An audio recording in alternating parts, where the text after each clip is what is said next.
wasomi. Dr. Bulungu ni kijana wenu. Dr. Bulungu ni mtoto wenu.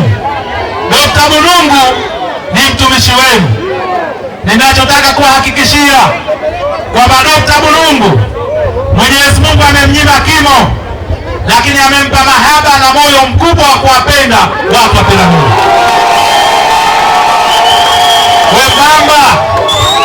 Wembamba mnaomwona nao Dr. Bulungu, kifua chake chote kimejaa moyo wa upendo kwa watu wa Peramiho.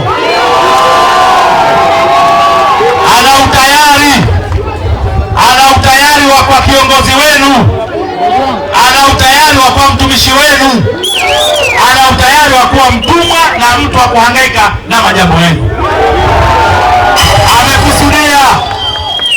Amekusudia kwenye moyo wake aweke alama ya mafanikio makubwa katika safari hii ya maendeleo kwa watu wa Peramiho.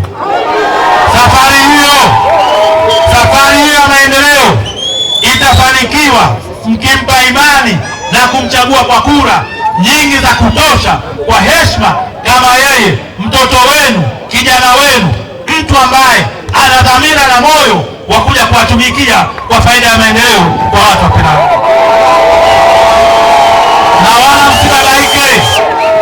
Na wala msibabaike. Yeye hawezi kuja mbele yenu kuja kulalamika, hawezi kuja mbele yenu kuja kusema, kuja kulalamika, kunung'unika. Yeye anajua jukumu na kazi ya kiongozi ni kupeleka mbele shughuli za maendeleo kwa watu wanaoongoza. Amejiandaa, ana dhamira, ana kusudio, ana malengo, ana madhumuni, ana moyo na ana utayari wa kuwa mbunge kwa watu wa Peramiho.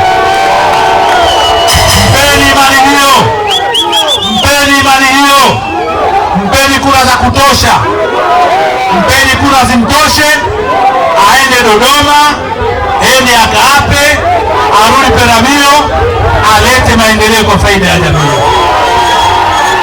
Anajua tuna mahitaji kwenye miundombinu ya barabara, anajua tuna mahitaji maalum kwenye sekta ya kilimo, anajua tuna mahitaji kwenye sekta ya elimu, anajua tuna mahitaji kwenye sekta ya afya, anajua tuna mahitaji kwenye huduma ya maji, anajua tuna mahitaji kwenye huduma za jamii. Hayo yote yeye amejiandaa kwa ajili ya safari hii kwenda kuhangaika kutafuta majawabu, na hata kuja kwenu na malalamiko, hata kuja kwenu kuja kusikitika. Atakaposimama atakuja kwenu kuwapa taarifa njema ya ufumbuzi na suluhu kwa matatizo tunayomweleza. Amekubali kuyabeba yale yote ya watu wa Peramiho, kwenda nao mbele ya vikao, mbele ya taasisi, mbele ya wenye mamlaka, mbele ya wenye huduma, ili apate ufumbuzi kwa ajili ya watu wa Peramiho. Ninachoomba, mpeni imani, awalipe imani. Mpeni kura, awalipe maendeleo.